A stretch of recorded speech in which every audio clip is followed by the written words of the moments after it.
Bom, olá a todos, meu nome é Osmani Segal, sou estudante de arquitetura, um aficionado por permacultura.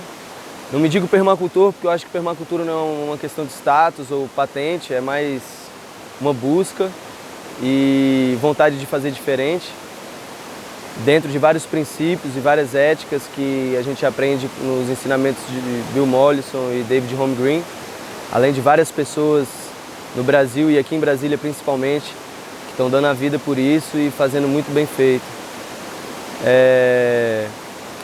Hoje eu estou produzindo agrofloresta na fazenda da minha família, meu avô que saiu do interior de Minas Gerais, fugindo um pouco de uma perseguição política, veio cair em Brasília na década de 70, e em 71 ele comprou essas terras e viveu de maneira humilde, porém eficiente durante muito tempo, 45 anos, mais especificamente.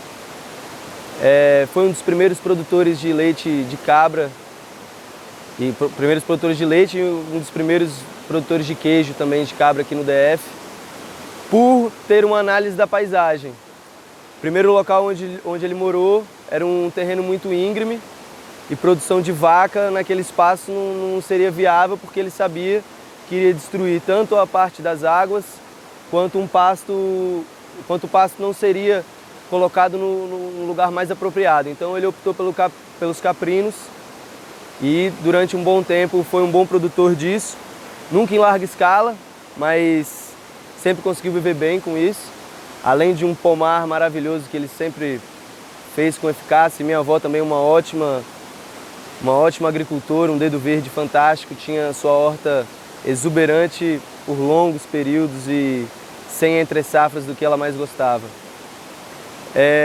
Dentro de tudo isso, as vantagens que esse uso consciente por parte dos meus avós trouxeram para a nossa família é a água ter sido tão bem tratada e se mantém como algo muito puro. A nascente fica aqui na terra e são duas nascentes que abastecem esse córrego.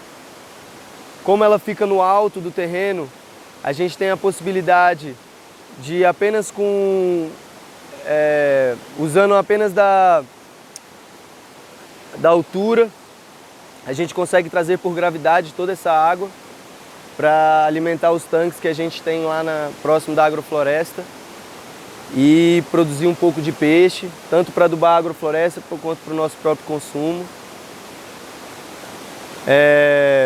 Além de todas essas vantagens da água, acho que o uso consciente dela se faz necessário e se mostra eficiente, eficaz, quando mesmo o entorno inteiro estando produzindo de forma convencional, desmatando áreas ribeirinhas, o pasto consumindo e gerando erosões em áreas ribeirinhas, e a água se tornando um problema para a grande maioria das pessoas aqui em volta. Pelo contrário, aqui na nossa terra a gente tem a facilidade de ter uma água abundante o ano inteiro, e por sabermos dessa importância e por valorizar tudo que os nossos avós nos passaram, aqui na Fazenda Bela a gente está sempre reflorestando. Se a gente pega 100 mudas para plantar na agrofloresta, pelo menos 10 a 20 mudas vêm aqui para a área ribeirinha, espécies que são destinadas a isso, que a gente sabe que vai favorecer o leito do rio e vai criar uma mata ciliar e uma mata de galeria, propiciando a chegada de animais, propiciando a água estar sempre limpa, estar sempre pura e sempre abundante. Dentro de tudo que a gente faz aqui na fazenda, as coisas que a gente mais se preocupa ainda é a preservação. Por terem pessoas aqui em volta que se preocupam com isso também, mas por infelizmente terem pessoas que não se preocupam nada com isso. Então aqui a gente tem que lutar sempre contra o fogo, que é iminente, praticamente todo ano. Se ele não entra na nossa terra, ele chega próximo. Então a gente tem um sistema de acero que, por mais que às vezes entre o fogo, a gente está cada vez implementando mais tecnologia, mais sabedoria nesses aceros. E os fluxos de água. Vocês vão ver mais na frente águas que a gente teria perdido, mas que pela nossa influência as águas ainda estão brotando, ainda estão minando e são sempre ótimas barreiras contra o fogo. A melhor barreira de todas é a água, não tem como. O fogo pode até passar um acero, mas um córrego com matas verdes e saudáveis, ele tem mais dificuldade. E é isso que a gente tem buscado aqui. Além de trabalhar com espécies nativas, a busca pelo crescimento como produtor também tem se tornado algo forte para a nossa família.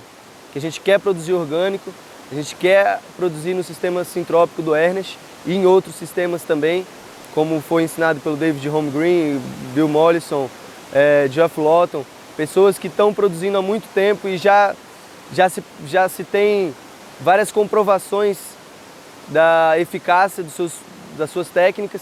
Então a gente trabalha com swale aqui também, a gente produz agrofloresta no sistema sintrópico do Ernest, preocupado em captar e armazenar essa água que vem da chuva. Então o posicionamento dos canteiros não só pelo sol, mas também pela água, que passava varrendo tudo e lavando toda a superfície do solo, levando os nutrientes e gerando erosão, ou que levaria, porque graças a Deus aqui a gente ainda não teve esse problema, mas que levaria. A gente optou por fazer swales, optou por fazer um direcionamento da agrofloresta de forma que manejasse a água, que manejasse a água de forma produtiva. A gente consumir essa água, mas não só consumir. A gente deixar a água no solo, a gente fazer com que ela gere mais vida. Então, para alguns isso pode não ser consumo, porque é um acréscimo. E o que a gente tem de conceitos básicos de consumo é tirar, sendo que a gente pode usufruir de forma que a gente esteja consumindo, mas a gente está usufruindo de uma forma benéfica, não só para a gente, mas para o meio ambiente. Bom, aqui é um sistema de agricultura sintrópica desenvolvido pelo senhor Ernesto Goethe, que tem, juntamente com a produção de hortaliças, a produção de madeira, que é basicamente o que a gente vai discutir no congresso inteiro, que é a agrofloresta. Esse canteiro meu aqui está com 1 ano, pouco mais de 1 ano. A maioria das mudas eu peguei muito pequena, justamente para não ter um gasto muito grande no começo. Então a gente fez um investimento de pouco investimento, na verdade. E a gente já construiu 5 canteiros de árvore, só com a produção de hortaliça que a gente conseguiu ir comprando de pouquinho em pouquinho e fazendo. E aqui a gente tem dentro desse sistema banana, aroeira, eucalipto. Ainda sobrou umas mandiocas desde aquela primeira safra que a gente fez quando implantou tudo. Os cafés que eu comprei, a muda de 1,50, com 1 ano eles já estão aí, vários já estão dando o cafezinho, o grão. Algumas punks foram introduzidas aqui também, que a gente valoriza muito. A alimentação diversificada. Então a gente tem peixinho, a gente tem inhames diferenciados, inhames indígenas, a gente tem feijão crioulo, alguns milhos crioulos também. Aí uma produção de batata que eu já estou querendo tirar ela daí para voltar às hortaliças, produzir mais inhame. E a batata tomou conta dos 3 canteiros, então acabou que eu fiquei sem produzir hortaliça nesses e tive que abrir outros. Araruta também, que a gente tem lá do outro lado, que é um polvilho assim, fantástico, que nossos avós consumiam, mas que infelizmente hoje a gente não tem acesso a esse tipo de coisa por uma ditadura que é imposta pelo mercado, onde você tem sempre os mesmos produtos, independente da sazonalidade deles, e não encontra nutrientes suficientes para ter uma vida realmente saudável. Então a gente fica consumindo as mesmas coisas diariamente, sem diversificar, sendo que a terra, como diria o Peru Vaz de Caminha, aqui plantando tudo se dá. Então, num país onde o solo é bom, a produção é maravilhosa, a gente tem várias espécies nativas e outras que vieram introduzidas, que foram muito bem sucedidas. E, infelizmente, no mercado tradicional, convencional, o que a gente tem são sempre os mesmos produtos infestados de veneno, infestados de problemas que se tornam caros e que vão caros para o mercado,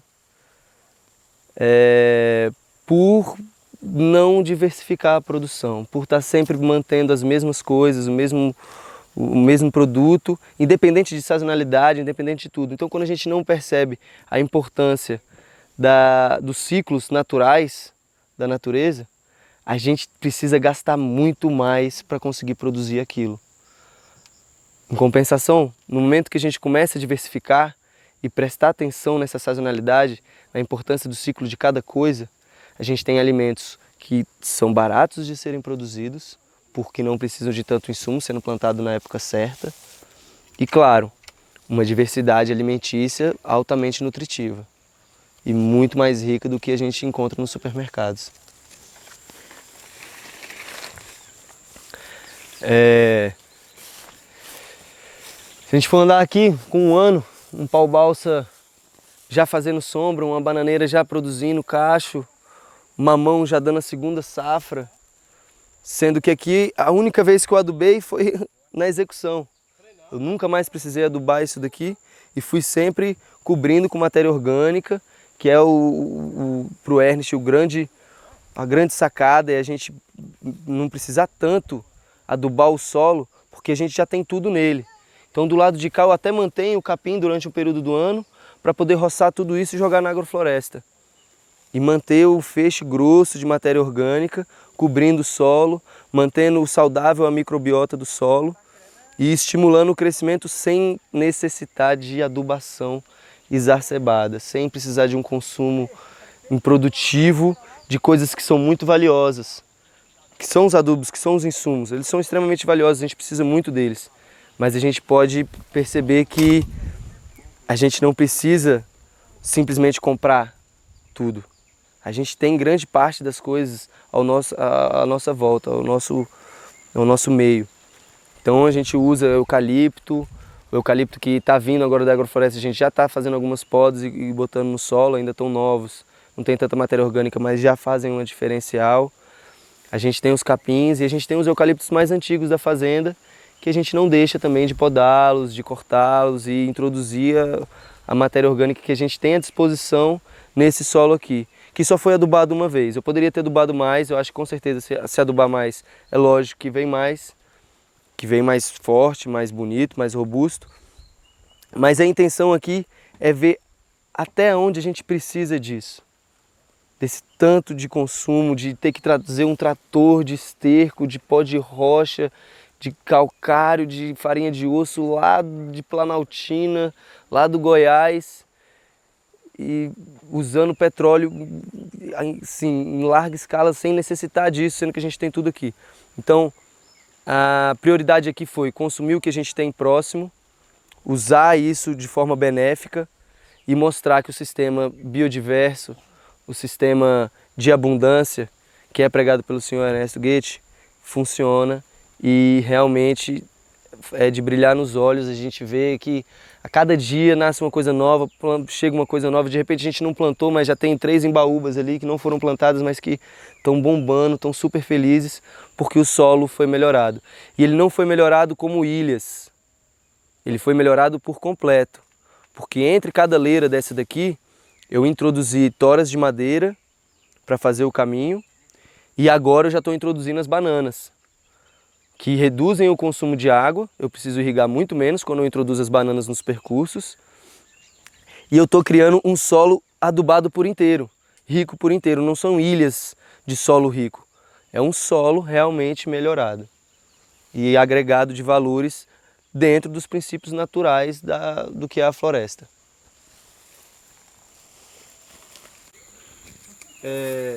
Bom, aqui foi um teste. Na verdade não foi bem assim que o senhor Ernesto explicou pra gente, mas que, pelo que eu compreendi do sistema, era viável. Eu adensei bastante a banana próximo do mamão.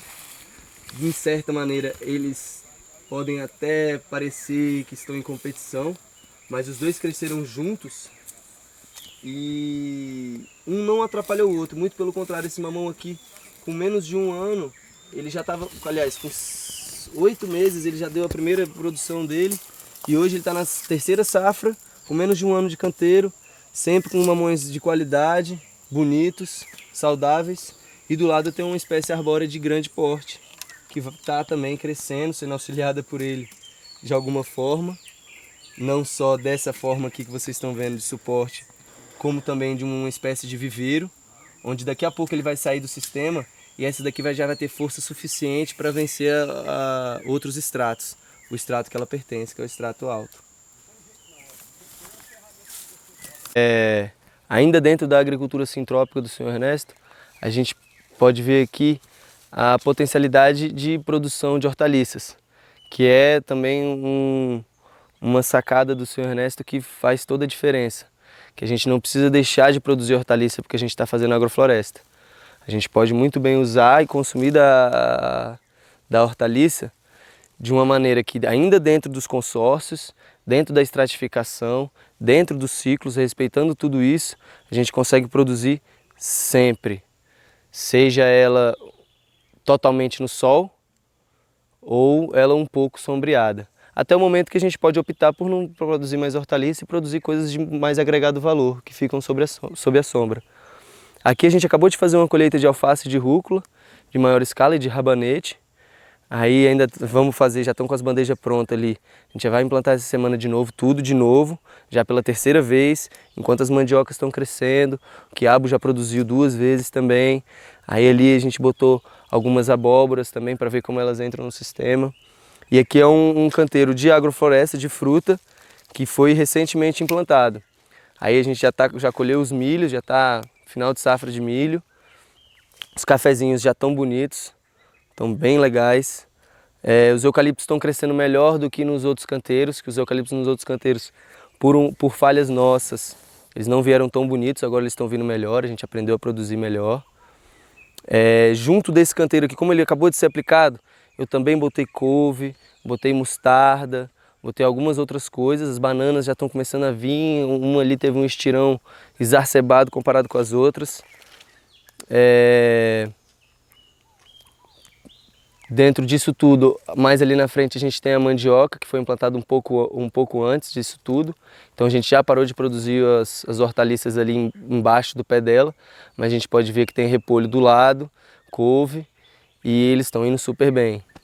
Mesmo a gente tendo alguns probleminhas com algumas pragas como tiririca, que a gente prefere ir cobrindo com matéria orgânica, enfraquecendo elas, do que ficar lutando todos os dias contra elas, que é uma batalha sem fim, que eu acho que, além de não ser viável, não é o princípio que a gente tem. A gente sabe que ela atrapalha, então como é que a gente vai fazer com que ela não atrapalhe? A gente vai exatamente fazer o que ela está fazendo, que é cobrir no solo, que é não manter no solo exposto. Ela está cumprindo a função dela aqui, só que ela atrapalha as outras produções. Então o que a gente tem que fazer? A gente vai fazer o trabalho dela, a gente vai cobrir o solo, vai cobrir mais, e vai cobrir mais, vai adubar, vai encanteirar direitinho. E com o tempo ela vai sumindo assim como foi nos outros canteiros. Nos outros 6 canteiros lá a gente não tem mais tiririca. Já não se vê mais tiririca ali.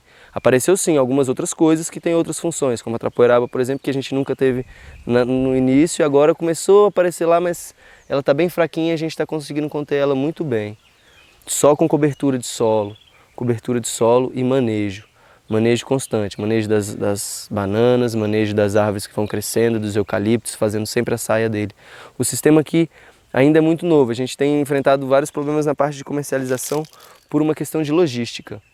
Como é um sistema diversificado, a gente tem que tabelar todos os ciclos de todas as espécies que são consorciadas. Então, a gente tem que saber a hora de fazer a bandeja de alface, de rúcula, de todas as outras hortaliças, rabanete e etc., para poder trazer para cá no momento que a gente já fez a retirada. Então, se a gente fez a retirada essa semana das hortaliças todas, a gente já está com a bandeja pronta lá e já vai lançar para cá.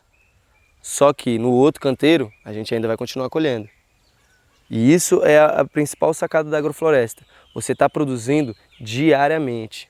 Todos os dias você pode ter colheita, desde que você saiba administrar os ciclos e os estratos de cada coisa.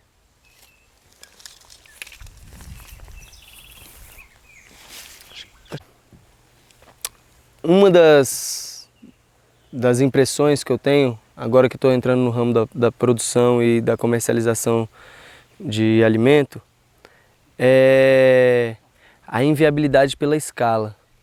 Você produzir para uma família é fácil. Você produzir para 2, 3 famílias, ainda dá para a gente fazer isso de forma... Quem planta sabe que quando você preenche uma bandeja com 3 tipos de hortaliça e planta aqueles 200 pezinhos, se você plantar bem feito, virão os 200. E você não vai consumir isso tudo. Você tem que saber distribuir o seu excedente. Mas dentro de toda esse sistema que a gente já está vivendo, que é de uma vida em larga escala, tudo é muito grande, tudo é muito longe, tudo fica distante.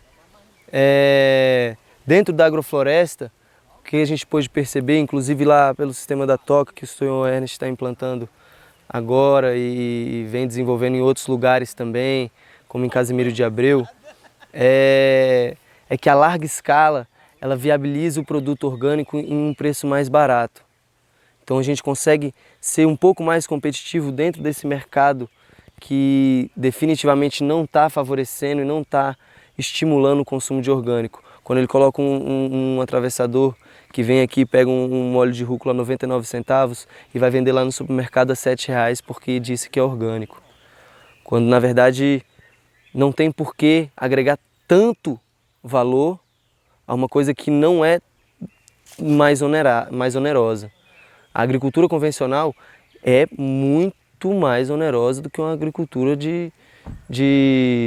uma agricultura orgânica, principalmente dentro do sistema de agricultura sintrópica, que você vai fazer as coisas uma vez, 2 vezes, sempre agregando ao solo ao invés de retirar. Então aqui a minha meta, a nossa meta aqui da fazenda, é fazer com que a larga escala da produção de agrofloresta seja viável e seja uma comprovação de como o maquinário, como a gente pode introduzir uma tobata, como a gente pode introduzir um trator um pouco mais leve do que essas monstruosidades que a gente vê por aí. Então, com um mínimo de implemento, a gente consegue acelerar a produção, a gente consegue fazer ela crescer de forma saudável, de forma bonita, sem ter que ficar competindo com os produtos convencionais num preço tão exorbitante. A gente tem condição de mostrar que o orgânico é tão lucrativo e tão bom quanto os convencionais. A meta aqui é fazer cerca de 10 hectares de agrofloresta dentro do sistema sintrópico. Por que a gente quer fazer isso? A gente não é uma questão da gente crescer e virar grandes produtores, porque a intenção da fazenda vai além da produção de orgânico. A gente quer trabalhar um sistema permacultural de forma integrada, analisando os zoneamentos e todas as potencialidades que a terra tem. Produzir, capacitar a gente para a bioconstrução, que é a área que eu também desenvolvo e tenho trabalhado dentro do escritório Nós na Teia, dentro do escritório Arquinatura e na fazenda Nós na Teia, no sítio Nós na Teia, com o Sérgio Pamplona. A gente vê que a larga escala da produção, ela torna o preço competitivo, a gente não precisa gastar tanto e principalmente é mostrar para as pessoas em volta, que eu acho que é a maior batalha da gente, é mostrar não que a gente produz muito e que a gente vai ganhar muito dinheiro, não, a gente vai mostrar que é possível e que as pessoas que estão plantando convencional estão, infelizmente, cometendo um grande erro, que é de extrair do solo sem devolver nada, que é ter que plantar morango aqui em um ano e no outro ano ter que plantar em outro lugar, porque aquela terra não vai dar morango naquele ano, 2 vezes consecutivas. Não dá, o cara tem que ter 3 terras diferentes para conseguir produzir morango todo ano como ele quer. Aqui não. Aqui, se eu quiser produzir morango durante todo o período de seca, eu vou produzir morango durante todo o período de seca. Esse ano, no ano seguinte, no outro ainda e no outro melhor ainda e só vai melhorar. A intenção aqui é mostrar que a larga escala ela pode até existir, porém, ela não precisa ser danosa ao meio ambiente. Ela pode contribuir e gerar, além de um reflorestamento, um reflorestamento produtivo, onde a gente tira, come e devolve à natureza tudo que ela precisa e tudo que a gente precisa.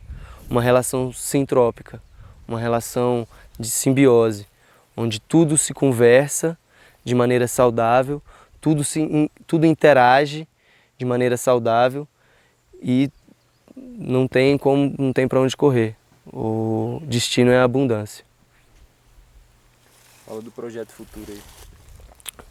Dentro do projeto futuro, toda essa pastagem que a gente vê aqui, eu plantei batatais, não, desculpa, eu plantei mombaça e braquiarão. Tanto mombaça quanto braquiarão estão sendo usados pelo Ernesto em alguns outros lugares. Só que ele implementa as leiras de agrofloresta já de primeira, já fazendo as leiras de agrofloresta e plantando o capim no meio. Infelizmente aqui eu não tive recurso financeiro para já implementar isso. Então qual foi a minha ideia? Eu tirei as vacas daqui, as vacas não pastam mais aqui para não haver compactação do solo, mas plantei a braquiária e plantei a mombaça, que quando eu tiver necessidade para alimentar as vacas, eu posso roçar uma parte e alimentar as vacas. Mas a grande parte está aqui, é a nossa fábrica de NPK, produzindo capim, produzindo tudo que a gente precisa para a gente poder roçar e devolver para cá. Ao mesmo tempo, ela está recuperando o solo de maneira extremamente eficiente. Que a gente botou mombaça, a braquiária, a mucuna, a crotalária e nas bordas a gente jogou o guandu. Todos são adubos verdes de excelentíssima função. Aqui, da mesma forma, a gente já plantou o capim, a gente já plantou as crotalárias e hoje a gente já está podendo introduzir milho, feijão, abóbora e maxixe, na função de cobrir o solo e não dar espaço para que o sol queime todos aqueles nutrientes, para que a gente perca esses nutrientes que estão na superfície do solo. Terminando essa safra de milho aqui, de feijão, a gente vai derrubar tudo, vai incorporar no solo usando o trator, usando as tobatas, junto com alguns outros insumos que ainda não foram colocados aqui. Isso daqui foi plantado somente com pó de rocha e esterco. A gente ainda vai entrar com a farinha de osso e a cinza para poder produzir uma hortaliça bem bonita, bem vistosa. E esse milho, esse feijão e essa mucuna vão ser incorporados no solo. Então eu estou aqui produzindo o meu adubo antes que eu tenha condição financeira de vir crescendo e implementando o outro sistema mais abundante, mais diverso. E é isso. Bom, dentro de tudo que a gente estudou de permacultura, a gente tem uma das coisas mais importantes, que é a parte de zoneamento e de planejamento do design. Como já foi falado, aqui a preocupação com a água era eminente, não por faltar, mas por a gente ter a noção da importância que ela tem. Então, isso foi uma das preocupações. Então a gente desenhou os swales em curva de nível, a gente situou a agrofloresta num lugar onde a gente sabe que a água corre, que a gente consegue reter ela por aqui. E a intenção disso daqui é fazer com eficiência a integração de todos os sistemas. Tanto o lugar onde a gente vive, vai ser por aqui, que a gente ainda não tem a casa dentro do terreno, mas vai ser aqui, quanto o viveiro próximo da agrofloresta, a água próximo da agrofloresta, o centro de beneficiamento que está sendo construído hoje, também situado de maneira a facilitar tudo isso que a gente está desenvolvendo aqui. Então a estrada vai percorrer de uma forma a agrofloresta onde ela não vai prejudicar o solo, onde não vai causar erosão, mas vai facilitar a colheita das hortaliças, a colheita de madeira, a colheita de fruta, a recepção dos produtos que vão ser beneficiados. Então, tudo que a gente pensa dentro da permacultura, dentro das suas funções, a gente situa elas de acordo com a necessidade e o uso. Então, se a gente tem uma coisa que a gente usa todos os dias, ela não pode ficar longe, ela não deve ficar longe, ela deve ficar próximo de você. Assim como o viveiro está situado num ponto estratégico dentro da agrofloresta, próximo à água, próximo da agrofloresta, para a gente não ter que exercer uma força muito além do que a gente precisaria e gastar uma energia que não é viável ser gastada, a gente situa ela próximo. O centro de beneficiamento, a mesma coisa, próximo. A casa de máquinas, que é onde a gente vai colocar os tratores que a gente vai estar adquirindo aí em curto espaço de tempo, também tudo colocado de forma a não gastar energia exagerada. A gente vai fazer a coisa de uma forma que ela se sustente com facilidade, fique com facilidade dentro do sistema integrado e que faça isso tudo ser muito otimizado e que faça vir forte a nossa... pode cortar que eu não... Então, assim, buscando fazer tudo como uma engrenagem, onde as coisas se locupletam delas mesmas, então as coisas ficarem próximas, a gente consome menos energia, otimiza a produção e tem uma produção muito mais facilitada e muito mais abundante. Isso é o que a gente pode fazer aqui na roça, numa zona rural, mas principalmente em Brasília, a gente não pode deixar de falar também da produção de agricultura urbana, que é extremamente importante dentro de todos os espaços verdes que a gente tem dentro de Brasília. A potencialidade da gente não depender somente dos mercados, da gente poder se integrar à natureza, da gente poder reviver o que foi um momento do ser humano completamente em simbiose com a natureza, onde a gente poderia produzir exatamente o que a gente come. Hoje uma criança acha que o leite vem da caixa, o morango vem do isoporzinho. E a gente não percebe que tudo é muito fácil de se fazer desde que seja feito. O que não pode é ficar parado esperando a coisa acontecer. Então, se a gente pode produzir no meio urbano, que seja produzido.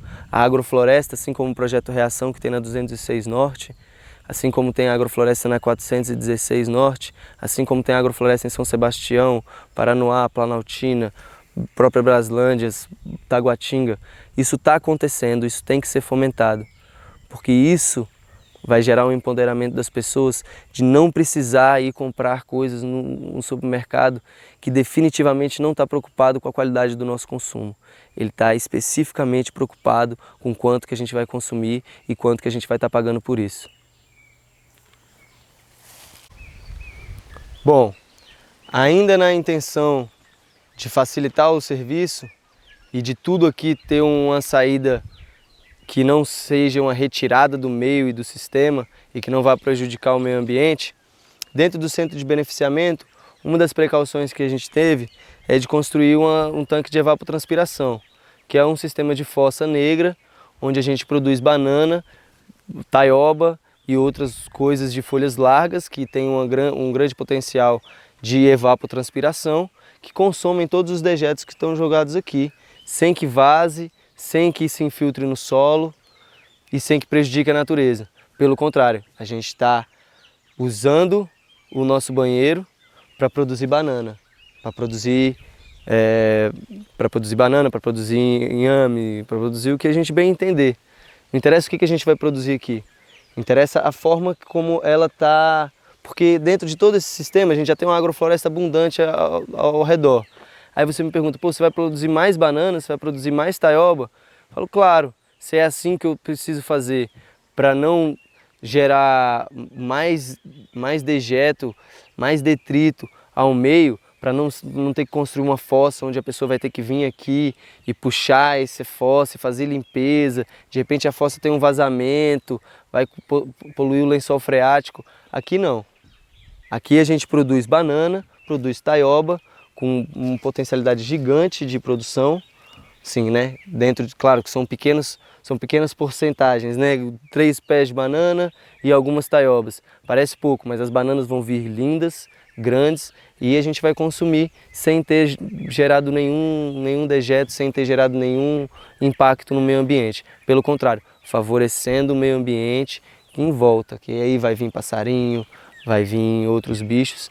E isso daqui é uma coisa que eu fiz na área rural, mas que pode ser aplicada em qualquer lugar, tanto na cidade, quanto na área rural, quanto em qualquer lugar.